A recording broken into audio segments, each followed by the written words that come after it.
আজকে ব্লগটা সকালে ঘুম থেকে ওঠার পর থেকে শুরু করতেছি।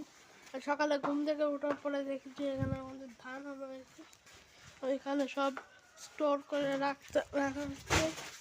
ঠিক আছে, তো সকাল সকাল উঠে এটা দেখতেছি। আর গাইজ কালকে রাতে কিন্তু বৃষ্টি হয়েছে, একটু পরিবেশটা একটু ঠান্ডা হয়েছে, কারণ আমাকে বাড়ি 3 মাস পরে বৃষ্টি হয়েছে। আর এই দেখেন এখানে তার চুচো এক্স, আর এই দেখেন এখানে ধান উঠানো হচ্ছে।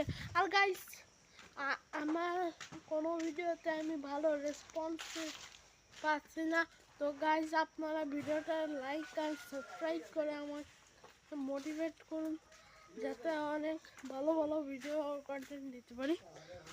আর গাইস এখান থেকে